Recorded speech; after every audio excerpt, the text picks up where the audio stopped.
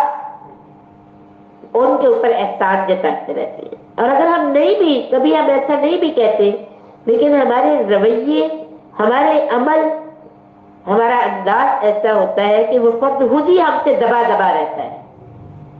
پریشان رہتا ہے کہ اگر میں نے مطلب کوئی بات کی تو میں یہ تو میرے پہ خرچ کرتی ہے، ہاتھ کھینچ نہ لے، آگے سے سنائی نہ دے، مائنڈ ہی نہ کر جائے. تو ہمیں اپنے افعال کا، اقوال کا جائزہ لینا ہوگا، اپنے رویوں کو چیک کرنا ہوگا کہیں. اور پھر وہ حدیث بھی یاد کرے جس میں آپ صلی اللہ علیہ وسلم نے فرمایا تھا میری امت کا سب سے بدترین برا شخص وہ ہے جس کے ڈر سے لوگ اس کی عزت کرتے ہیں، اس کے شر سے بچنے کے لیے لوگ اس کا احترام کر رہے ہیں. کہ اس کا احترام اس لیے کیا جا رہا ہوتا ہے کہ یہ بندہ بہت نقصان دے سکتا ہے،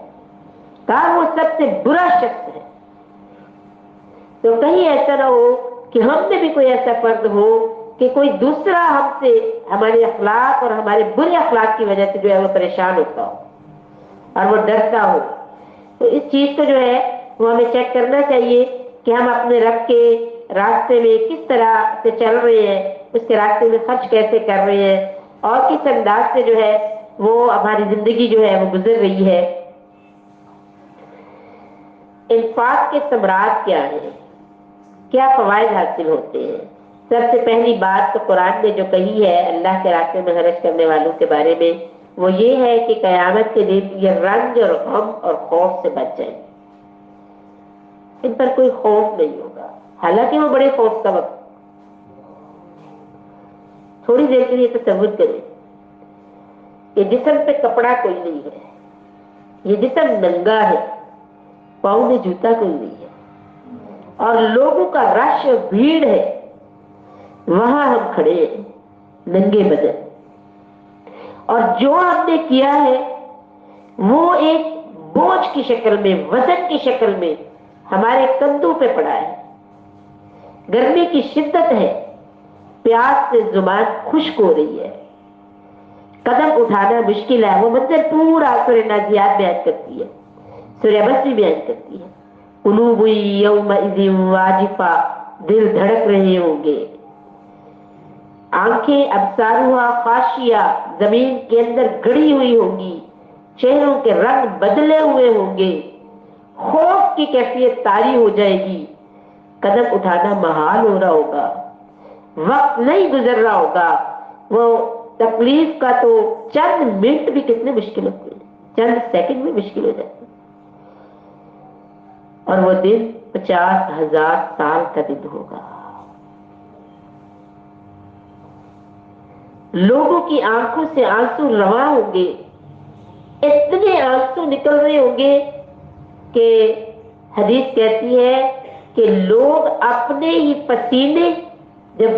پریشانی آتی ہے تو پسینہ انسان کو آتا ہے، اپنے ہی پسینے میں اور آنسو میں ٹخنو ٹخنو اور گھٹنے گھٹنے ڈوبے ہوئے ہوں گے. وہ کیسا منظر ہوگا، کیسا سخت وقت ہوگا. اور سامنے جہنم دھاڑ رہی ہوگی اور کوئی بات نہیں کرے گا. یوم یفر المرء، اس دن انسان کا حال یہ ہوگا وہ بھاگ رہا ہوگا، اپنی ماں کو نہیں دیکھنا چاہے گا. آج کے بچے ہماروں کا یہ حال ہوتا ہے کہ گھر بچہ جب آتا ہے تو ماں نظر نہ آئے تو فوراً چیخنا ہے امی جان کہاں ہے، امی کہاں ہے. قرآن کہتا ہے اس دن ماں کو دیکھنا نہیں چاہیے. اور ماں جس کا آج حال یہ ہے کہ 2 منٹ بچہ لیٹ ہو رہے تو دروازے پہ جا کھڑی ہو جاتی ہے، بچہ نظر آئے تو الحمدللہ کہتی ہے. اس دن قرآن کہتا ہے ماں اپنے بچے کی طرف نہیں دیکھے گی، نہ شوہر اپنی بیوی کو دیکھے گا، نہ بیوی اپنے شوہر کو دیکھے گی، نہ بہن اپنے بھائی کو دیکھے گی، نہ بھائی اپنی بہن کو دیکھے گا، کوئی رشتہ کسی کی طرف نگاہ نہیں کر رہا ہوگا، غم کی وجہ سے، غم اپنی جان کے لالے پڑے ہوں گے، اپنی فکر کھا رہی ہوگی، کوئی کسی کو نہیں دیکھے گا، پریشان ہو رہے ہوں گے سارے کے سارے۔ اس وقت میں میرا رب کہتا ہے، قرآن کہتا ہے کہ جس نے زندگی رب کی پسند کی گزاری ہوگی اور ترجیح اپنے رب کو دی ہوگی، لا خوف علیہم ولا هم يحزنون، انہیں کوئی غم نہیں ہوگا، کوئی ڈر نہیں ہوگا، بالکل پرسکون ہوگے وہ۔ اللہ تعالیٰ، یہ میں قربان ہو جاؤں، یہ پیارا قرآن، میرے پاس پیغمبر کہتے ہیں جس دن کوئی سایہ نہیں ہوگا، جس نے دوستی اس قرآن سے کر لی تو سورہ بقرہ اور سورہ آل عمران کے بارے میں کیا آتا ہے کہ وہ ابر کی مانند ان کے اوپر سایہ کیے ہوئے ہوں۔ قرآن کا ہاتھ تھامنا کامیابی ہی کامیابی ہے، اپنا ہاتھ قرآن کے ہاتھ میں دینا کامیابی ہی کامیابی ہے، کہ جس دن کوئی سایہ نہیں ہوگا اس وقت یہ سورہ آل عمران اور سورہ بقرہ جوڑی کی طرح، جیسے جوڑا ہوتا ہے، ابر کی طرح سے ان کے اوپر آ کر سایہ کیے ہوئے ہوں گی، جو ان کی پڑھنے والے ہیں، جو ان سے محبت کرنے والے ہیں، جو ان کے حکموں کو بجا لانے والے ہیں، ان کے اوپر سایہ کیے کھڑی ہوگی۔ اور ایسا نہیں ہے کہ اس تکلیف کے وقت میں صرف سایہ کیا ہو، حدیث یہاں تک کہتی ہے کہ سایہ بھی کرے گی، اور جب بلایا جائے گا نا، آؤ آ جاؤ ترازو کے سامنے اور وزن کرنے کے لیے، تو اس وقت اللہ کی عدالت میں ایک وکیل کی طرح بولنے لگ جائیں گے، کفالت کریں گے، اے اللہ یہ تیری وہ بندی ہے، اس کو میں نے راتوں کو جگا کے رکھا ہے، اس کو میں نے دن میں بھوکا رکھا ہے، اس کو میں نے کہا کوئی بات نہیں تیری ماں ہے، اس کو میں نے کہا جبر کرو، صبر کرو، برداشت کرو، پی جاؤ غصے کو، والقاظمین الغیظ، بولیں گی۔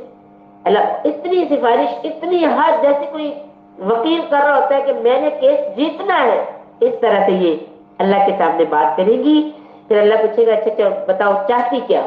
کرے؟ کہتی ہے اللہ جتنی عزت اس نے زندگی میں ہماری کی ہے، اور جس طرح اس نے ہماری حفاظت کی ہے، ہمارا احترام کیا ہے، ہماری بات مانی ہے، کچھ بھی ہوا یہ ہماری بات کو ہی اہمیت دیتی رہی، اللہ پاک آج جتنی عزت اس نے ہماری کی تھی نا، اس کی وجہ سے اس کو عزت کا جوڑا پہنا دے، اللہ اس کو عزت کا جوڑا پہنا دے، پھر بول پڑے گی۔ اور اللہ کے نبی کہتے ہیں اتنی وہاں پہ کفالت کریں گے، 3 عزت کے جوڑے پہنائے گا اللہ، پھر کہیں گے اب ایک عزت کا تاج بھی پہنا، پھر اللہ ان کو عزت کا تاج پہنا دے۔ وہ سخت لمحے ہوں گے، اور اس میں یہ انعامات کس کو مل رہے ہیں؟ جس نے پکی دوستی کی ہے، دل سے کی ہے، قبول کر لیا ہے اس کو اور اپنے عمل میں ڈھالا ہے، ان کے لیے کوئی رنج اور خوف نہیں ہے، اللہ انہیں بخشش اور فضل کی امید دلاتا ہے، اللہ ان کی برائیاں ان سے دور کرنے کا وعدہ فرماتا ہے۔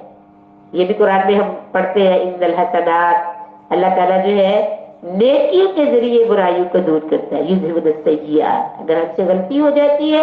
قرآن ہمیں نیکی کا حکم دیتا ہے، وہ ہم نیکی کرتے ہیں تو برائی کو ظاہر کر دیتا ہے، مٹا دیتا ہے میرا رب پھر برائی کو، ان کو پورا پورا اجر ملے گا، ان کی ذرا بھی حق تلفی نہیں ہوگی۔ اور یہ تو قرآن کی بات ہے، قرآن یہ باتیں کر رہے ہیں، کیا انعام آپ کو ملنے والے ہیں۔ حدیث کیا کہہ رہی ہے کہ اگر آپ اللہ کے راستے میں خرچ کرنے والے ہیں، سب سے پہلا فائدہ جو آپ کو ملنا ہے وہ کیا ہے کہ اللہ آپ کو آزمائشوں اور بلاؤں سے بچا لیتا ہے۔ صدقہ، یہ تو ہم نے پڑھا بھی ہے، بار بار آپ لوگ بہت اس کو بولتے رہتے ہیں، صدقہ بلاؤں سے بچا لیتا ہے، بلاؤں کو ٹال دیتا ہے۔ تو اللہ کے راستے میں خرچ کرنے کا سب سے پہلا فائدہ جو حدیث بیان کر رہی ہے وہ یہ ہے کہ انسان آزمائشوں اور بلاؤں سے بچا رہے۔ نمبر 2، اللہ تعالیٰ کا غصہ ٹھنڈا ہو جاتا ہے، اور عمر میں برکت ہوتی ہے، زندگی لمبی ہوتی ہے صدقہ کرنے سے، غضب کی موت سے اللہ بچا لیتے ہیں۔ اللہ تعالیٰ ناراضگی کی حالت میں اس کو موت نہیں دیتے، جب اس سے راضی ہوتے ہیں پھر اس کو بلاتے ہیں۔ یہ بہت بڑے فائدے ہیں جو حدیث ہمیں بتا رہی ہے۔ غضب کی موت سے اللہ اس کو بچاتا ہے، اور قبر میں جب عذاب کا فرشتہ آتا ہے نا، عذاب کا فرشتہ، تو صدقہ و خیرات اسے دور کر دیتے ہیں۔ نہیں نہیں، اسے نہیں عذاب دینا، اسے نہیں سزا اور تکلیف دینی، اس نے تو اللہ کے راستے میں بڑا خرچ کیا ہوا، تو وہ اسے بچا لیتے ہیں۔ صدقہ چھپا کر دینے والا حشر کے دن عرش کے عظیم سائے میں ہوگا۔ اور پھر ہمارے معاشرے کے اندر بھی اس کے بڑے ثمرات آتے ہیں۔ وہ کیا ہے؟ اس میں نمبر 1 تو یہ ہے کہ خاندان، رشتہ دار اور عام لوگوں کے تعلقات آپس میں بہتر ہو جاتے ہیں۔ یہ جو ہمارے آپس کے تعلقات ہیں اس کے اندر برکت ہوتی ہے، یہ بہتر ہوتے ہیں، محبتیں پروان چڑھتی ہیں، رشتے مضبوط ہوتے ہیں، وہ درار ختم ہوتی ہے جو پڑ جاتی ہے صدقہ اور خیرات کرنے سے، مال خرچ کرنے سے۔ پھر یہ کہ معاشرے کے اندر خوشحالی آتی ہے، ہمارا معاشرہ خوشحال ہو جاتا ہے۔ اور نمبر 3 پہ وہ اندر کی بیماریاں، دل کی بیماریاں دور ہوتی ہیں صدقہ کرنے سے، اور اس میں حسد، بغض، اناد، بے ایمانی، چوری، دھوکہ، یہ جتنی بھی اس طرح کی بیماریاں ہیں ان کا کلا کما ہوتا ہے صدقہ کرنے سے۔ ہمارے دل سے یہ چیزیں ختم ہو جاتی ہے اور ہمارا دل صاف ہو جاتا ہے۔ اس کے بعد ایک اور چیز جو سبق کے اندر آئی ہے، آج کے سبق کے اندر، وہ سود ہے۔ سود، سود کیا چیز ہے؟ سود اللہ اور اس کے رسول صلی اللہ علیہ وسلم کے خلاف اعلان جنگ ہے، اللہ اور اس کے رسول کے ساتھ اعلان جنگ، اور اللہ نے یہ بات قرآن میں کہی ہے۔ سود کیا ہے؟ یہ نفاق کی ضد ہے۔ ابھی ہم نفاق پڑھ کے آئے ہیں، خرچ کرنا، اور سود کیا ہے؟ حاصل کرنا، لیتے جانا، جمع کرنا۔ سود، سودی جو فرد ہے یہ حرام چیز ہے، اعلان جنگ ہے اللہ کے رسول۔ سودخور جو ہوتا ہے اس کی اخلاقی حالت کیسی ہوتی ہے؟ اللہ اکبر۔ نمبر 1 تو وہ بڑا بے رحم انسان ہوتا ہے، اسے انسانیت اس کے اندر جو ہے وہ کم ہوتی ہے، وہ بڑا بے رحم ہوتا ہے، اس کو وہ خود غرض ہوتا ہے، اسے اپنے مال کی فکر ہوتی ہے، اور وہ مال کے اضافے کے لیے سودی کاروبار ہے، جو بھی وہ سود کے ذریعے کر رہا ہوتا ہے اس کا مین مقصد ہوتا ہے کہ اس کے پاس مال میں اضافہ ہو جائے، اس کا مال زیادہ ہو، وہ اس لیے وہ بڑا بے رحم ہوتا ہے، وہ خود غرض ہوتا ہے، وہ زر پرست ہوتا ہے، اور وہ درندہ صرف انسان ہوتا ہے کہ وہ جو 100 یا 1000 لے کے اس کے اوپر مزید لیتا ہے، اور جو مجبور اور بے بس اور بے کس اس کے پاس پہنچتا ہے لینے کے لیے، وہ بڑا کسی تکلیف میں ہوتا ہے کہ وہ اس کے پاس جاتا ہے کہ مجھے مدد کی ضرورت ہے، کچھ قرض دے دو، اور وہ پھر اس کو سود پہ دیتا ہے، اور وہ جو لینے والا ہے اس کے اندر اتنی سخت نہیں ہوتی کہ وہ واپس کر دے، تو وہ اوپر والا پیسہ بیچارہ دیتا رہتا ہے جو اس نے 100 200 500 1000 جتنا بھی لگایا ہوتا ہے، اور جو اصل رقم ہوتی ہے وہ لوٹا نہیں پاتا، لہذا وہ اس کا بڑھتا ہی چلا جاتا ہے، اور وہ ایک دلدل میں پھنس جاتا ہے جہاں سے وہ نکل نہیں پاتا۔ اور اس لینے والا، جو سود لینے والا ہے، وہ اتنا بے رحم ہوتا ہے کہ اس کو رحم ہی نہیں آتا، وہ اتنا خود غرض ہوتا ہے کہ وہ اس سے وہ کہہ رہا ہے مجھے کچھ نہ کچھ مل رہا ہے اور ابھی میرا باقی ہے اور بھی ملنا ہے۔ تو اس کو بیان کیا یہاں پہ کہ وہ درندہ صرف انسان ہوتا ہے جو دوسروں کی مجبوریوں سے اس طرح کے فائدے اٹھا رہا ہوتا ہے، اور اس چیز کو بالکل حرام قرار دیا ہے، قطعاً جائز نہیں ہے، یہ ایک پائی بھی جائز نہیں ہے اس کی، مطلب تھوڑا سا بھی ہم کہہ رہے کہ چلو زیادہ نہیں، جتنا ہی میں تھوڑا سا کیا کچھ تو مجھے فائدہ ہونا چاہیے، اس کی اجازت نہیں ہے، سود کی قطعاً اجازت نہیں، کسی طرح سے بھی حلال نہیں ہے۔ بلکہ حدیث میں یہ آتا ہے، نبی پاک صلی اللہ علیہ وسلم یہ بات بتاتے ہیں کہ سود لینے والا جو شخص ہے جہنم کے بھی درجے ہیں،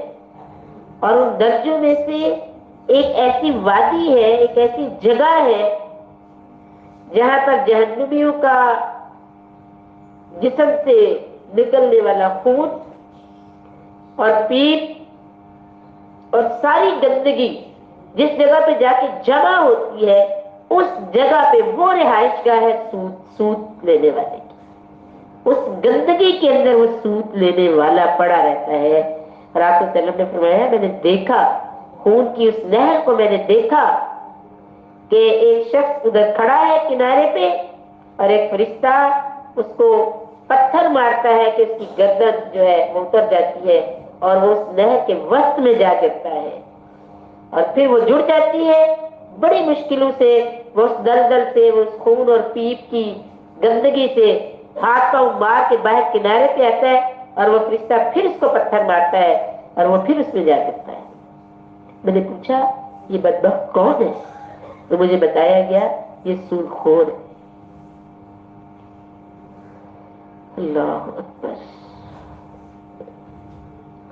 اور یہ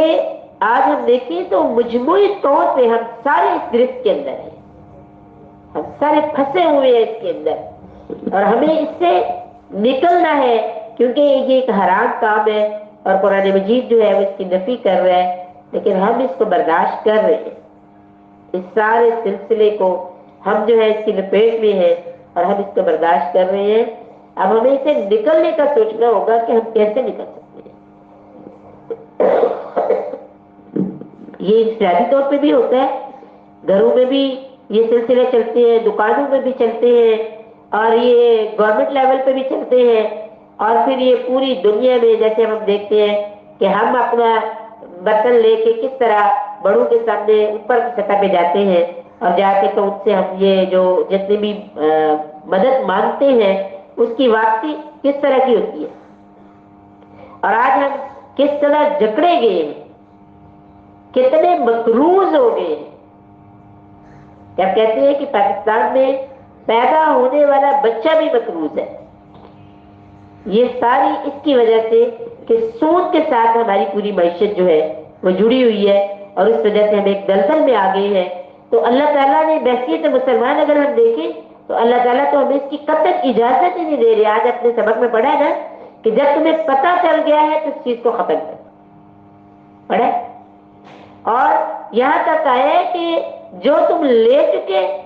اب تک جو لے چکے وہ لے چکے، جو باقی رہ گیا ہے اس کو چھوڑ دو، صرف اپنی اصل رقم واپس لے لیجیے۔ سود کے ساتھ اب تم نے کہ یہ میں نے دیا ہوا ہے تو یہ میں لے لوں واپس سود کے ساتھ، آئندہ نہیں میں نے دینا، اس کی بھی اجازت نہیں دی۔ دیا بھی ہے، سود پہ بات طے ہو گئی تھی آپ کی، لیکن جب آپ نے واپس لینا ہے تو آپ نے سود نہیں لینا، اپنی اصل رقم ہی واپس لینی۔ یہ اللہ کا حکم آیا ہے کہ اس طرح آپ نے اس کام کو جو ہے وہ اب کرنا ہے۔ اس کے بعد جو ہے قرض کے لین دین کے اصول بھی ہمیں آج بتائے گئے ہیں کہ قرض جو ہے اس کا لین دین کیسے کرنا ہے۔ تو اسے فرمایا کہ جب آپ قرض ایک دوسرے کے ساتھ لین دین کرتے ہیں تو اسے کیا کریں، لکھ لیا کریں،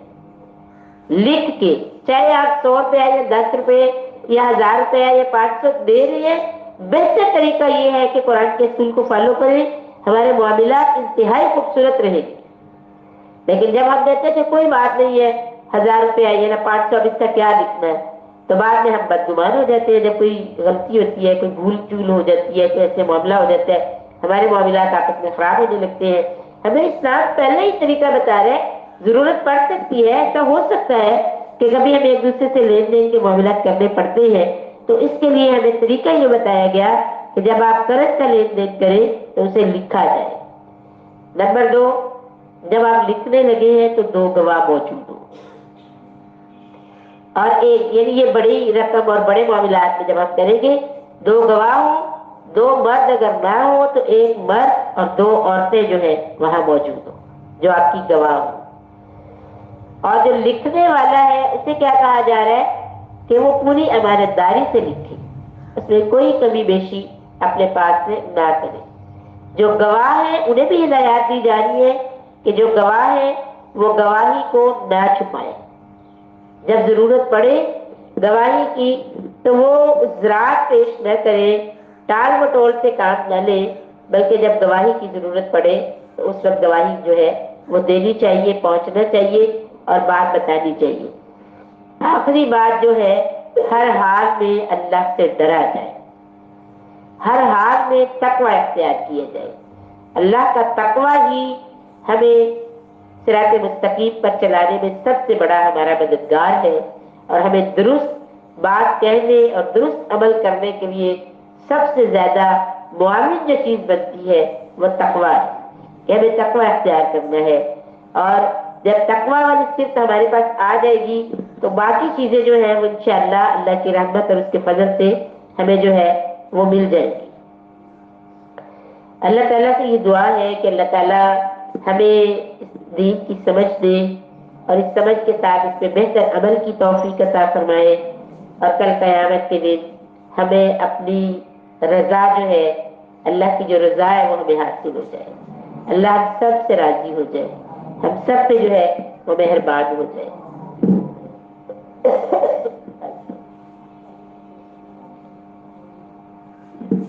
آج جمعہ بھی ہے تو ابھی ہم دعا کر لیتے ہیں۔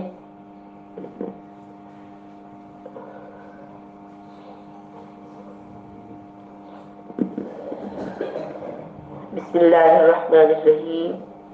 سبحان اللہ وبحمدہ، سبحان اللہ العظیم، سبحان اللہ وبحمدہ، عدد خلقہ، زینت عرشہ، ورضاء نفسہ، ومداد کلماتہ، سبحان اللہ والحمد للہ، ولا الہ الا اللہ، واللہ اکبر، ولا حول ولا قوة الا باللہ۔ ربنا ربنا ظلمنا انفسنا وان لم تغفر لنا وترحمنا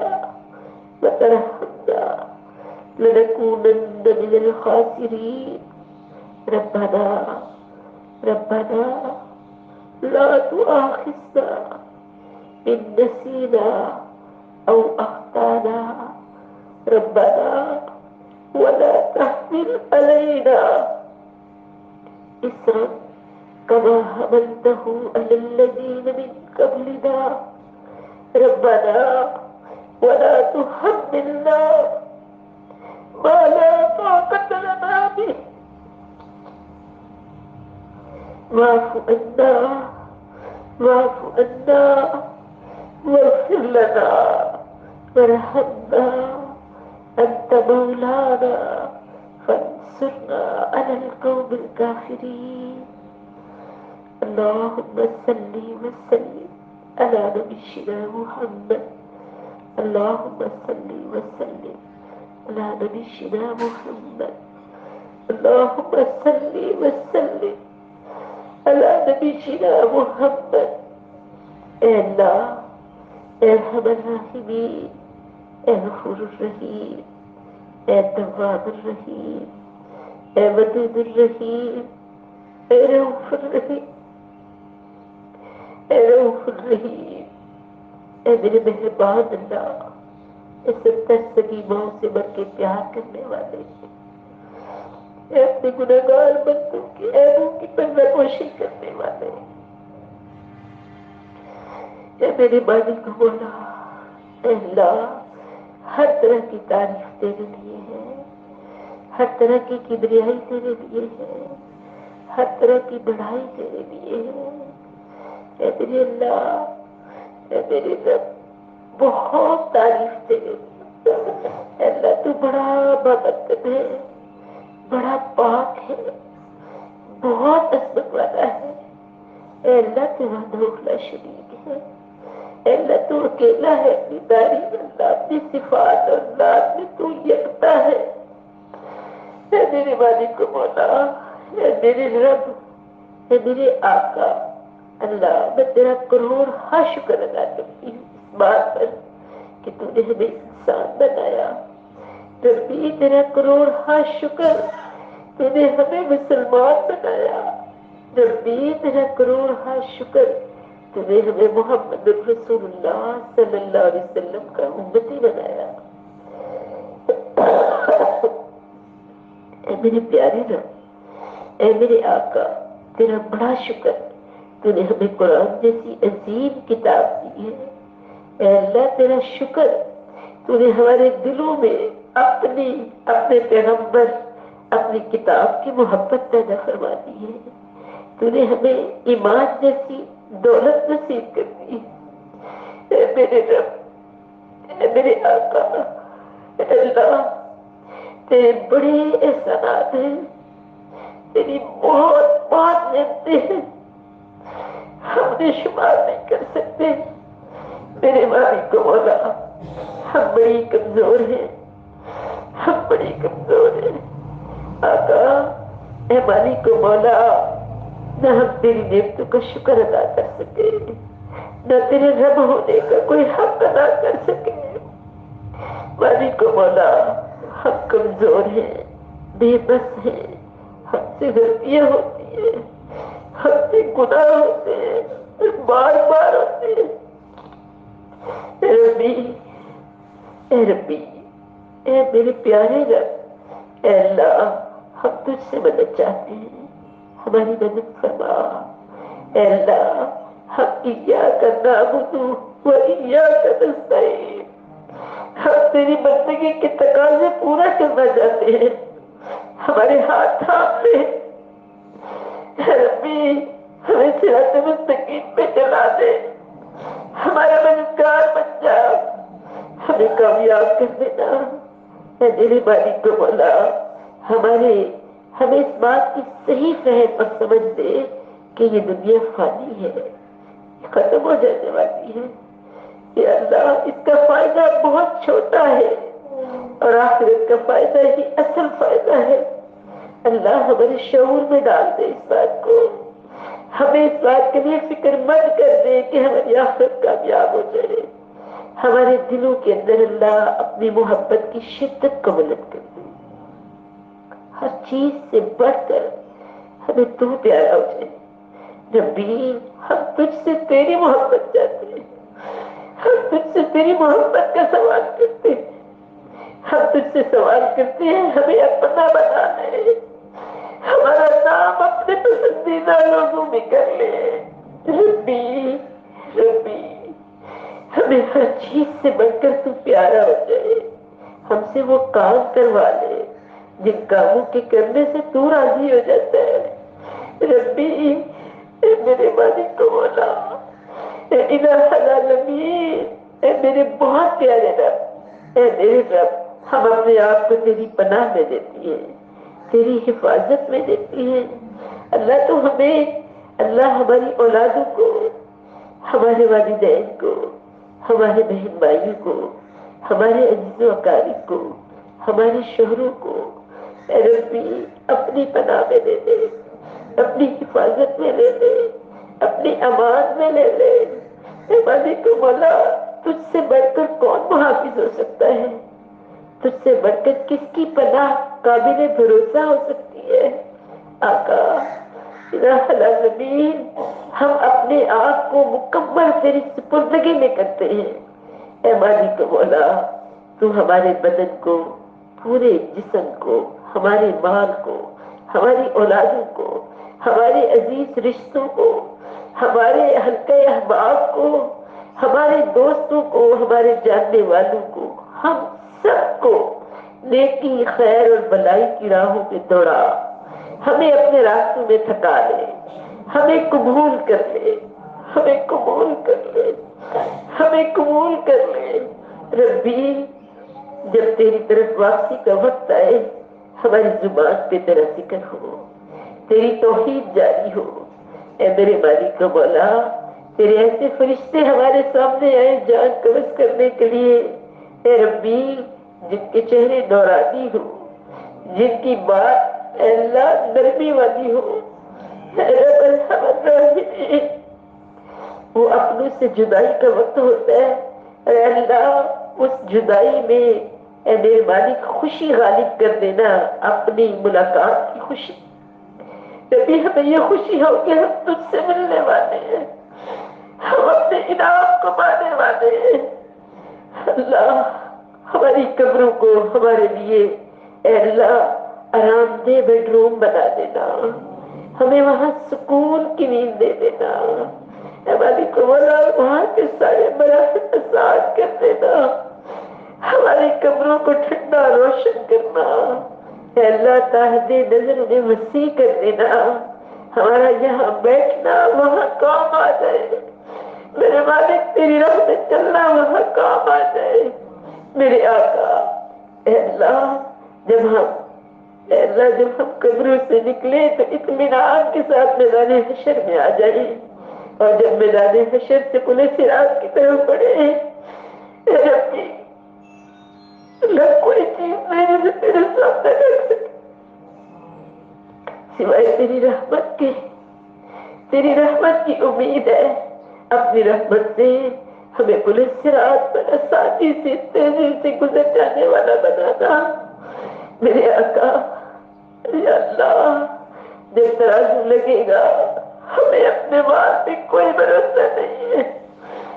بڑی کمیوں والے ہیں اے ربی، اخلاص کی کمی، اے مالک و مولا ہمیں طریقے نہیں آتے عبادت کے، اے مالک و مولا تجھے منانے کا انداز نہیں آتا، ہماری یہ ٹوٹی پھوٹی نیکیاں اللہ تو اپنی رحمت سے انہیں بڑھا دینا اور نیکی کے پردے باری کر دینا، اے ربی جیسے دنیا میں تو نے ہمیں اپنے پردے میں رکھا ہوا ہے، کل بھی یہ معاملہ کرنا، کل قیامت کے دن بھی یہ معاملہ کرنا، ہمیں اپنی چادر میں دے دینا، اے ربی جب جنتوں میں داخلے کا وقت آئے گا میرے لاڈلے پیغمبر سب سے آگے ہوں گے، اسی کتاب میں ہمیں کھڑا کر لینا، ان کے پیچھے پیچھے ہم بھی جنت میں داخل ہو جائے، میرے مالک ہمیں اپنے اعمال پہ ذرا بھی بھروسہ نہیں ہے، ہمارے پاس سنتوں کا فقدان ہے،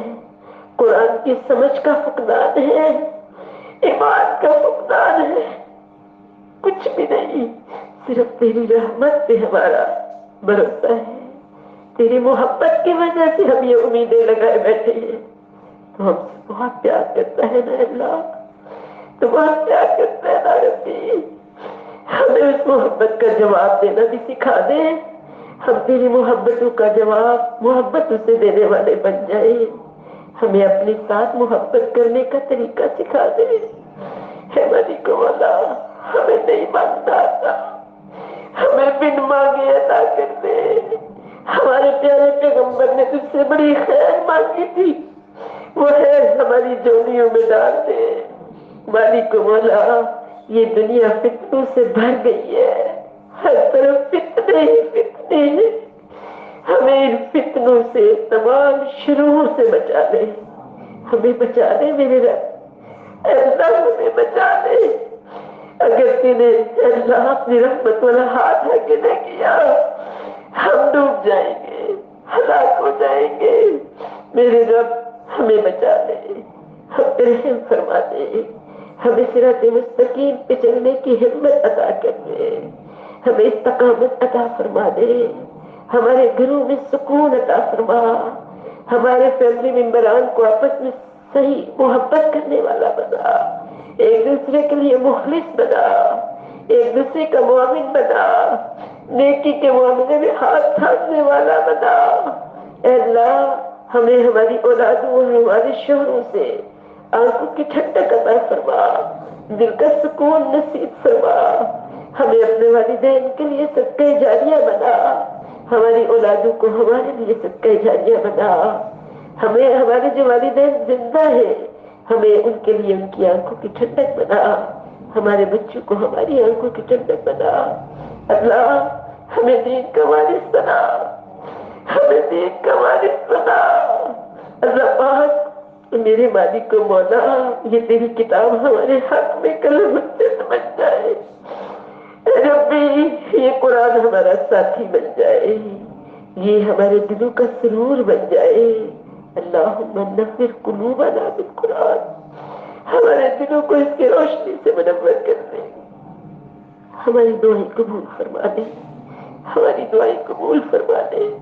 جتنے بھی لوگ ایمان کی حالت میں گئے ہیں سب کی مغفرت فرما، سب کی مغفرت فرما. اے میری مالک مولا، ہمارے جو والدین چلے گئے ہیں، اے میرے رب، ان کی قبروں میں انہیں تحت نظر وسعت عطا فرما، سکون عطا فرما، ٹھنڈک عطا فرما. اے میری مالک مولا، اے میرے رب، وہ جن گھروں سے گئے ہیں اس سے بہترین گھر انہیں عطا فرما دے. وہ جن لوگوں سے بچھڑ کے گئے ہیں اس سے بہتر لوگ انہیں عطا فرما دے. میرے مالک انہیں کامیاب کر دے، ہمیں بھی کامیاب کرنا. ربنا تقبل منا انك انت السميع العليم وتب علينا انك انت التواب الرحيم. اے اللہ، پچھلے سال جو ساتھی ہمارے ساتھ یہاں بیٹھے ہوتے تھے ان میں سے جو جو چلے گئے ہیں اللہ سب پہ اپنی رحمتیں فرما. اللہ ان کو بہترین اجر سے نواز، بہت زیادہ ان سے خوش ہو جا. وصلی اللہ تعالی علی خیر خلقہ وآلہ وأصحابہ وأزواجہ وذریاتہ اجمعین.